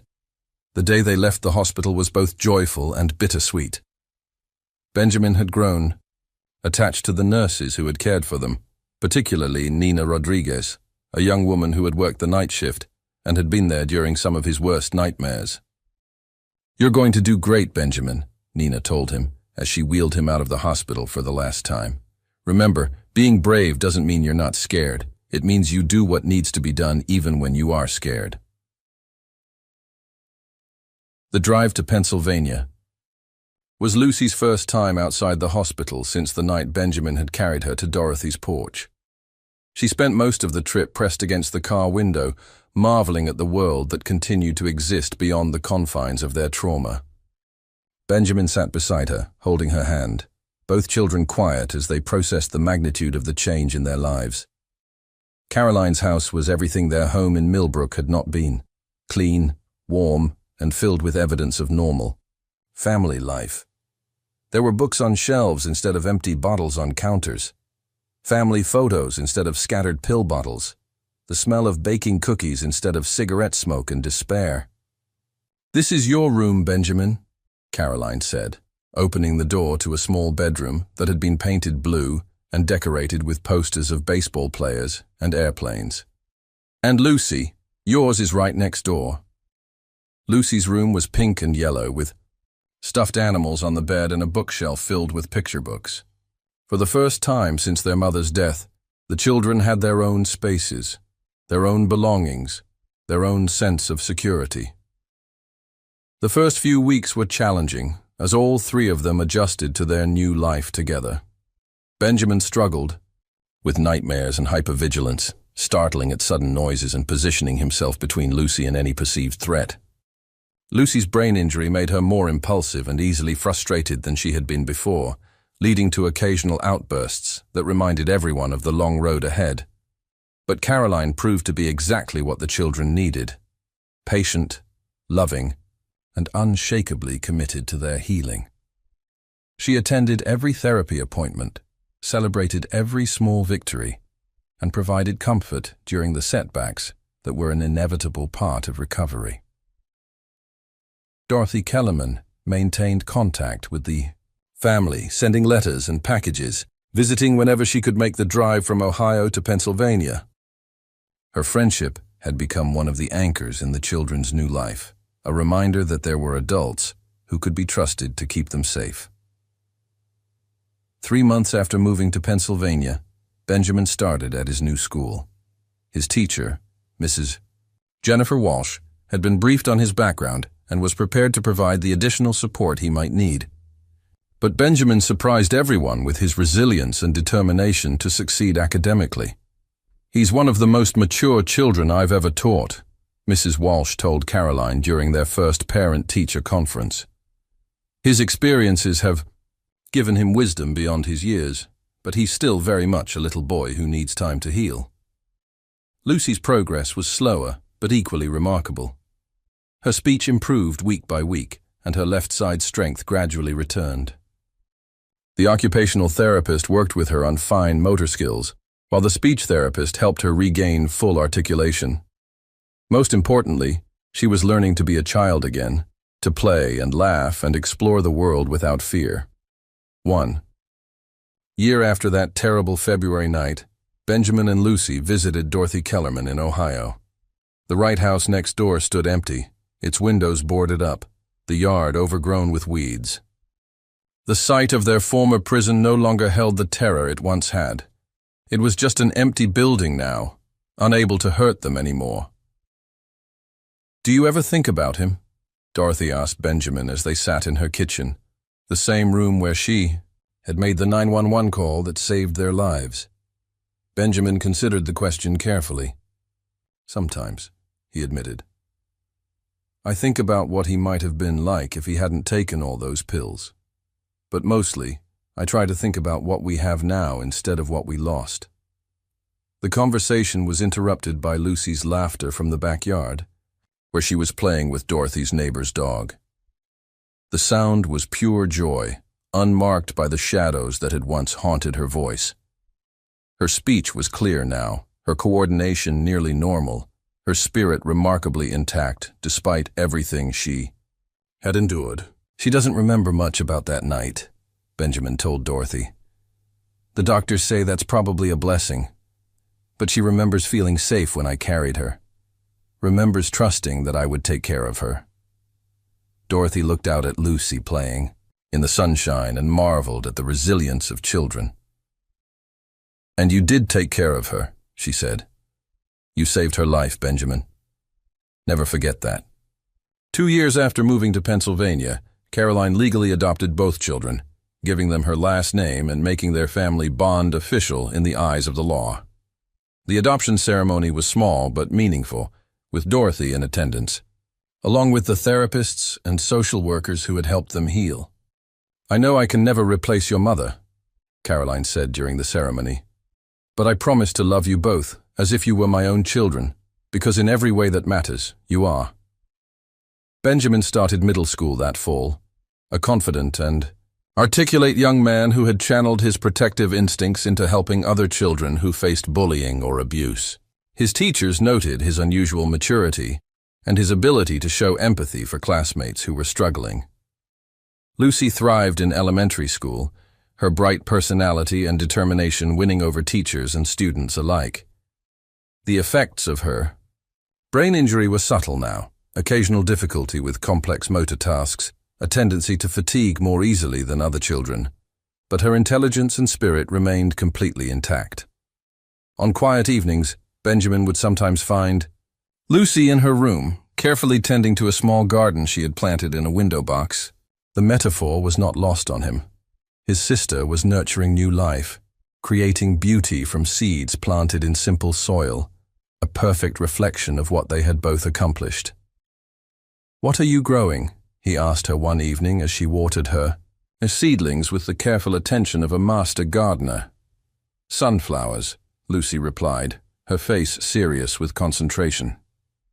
"Caroline says they always turn toward the light, no matter where they're planted." Benjamin nodded, understanding the deeper meaning. They had both learned to turn toward the light, to seek out warmth and growth despite the darkness of their past. The scars would always be there, physical and emotional reminders of what they had survived. But they no longer defined who they were or limited what they could become. 5 years after that terrible night, Benjamin graduated from high school. As valedictorian, his speech focusing on the power of love to overcome even the most devastating circumstances. Lucy, now in middle school, sat in the front row with Caroline and Dorothy, beaming with pride at her brother's accomplishment.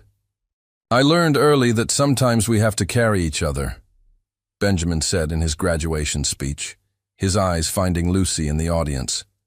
"But what I've learned since then is that when we do carry each other, we both become stronger." The audience rose in a standing ovation, but Benjamin only had eyes for his sister, who was wiping tears from her cheeks as she applauded. In that moment, he thought of their mother, of the promise he had made at her graveside, of the night he had carried Lucy through the snow to safety.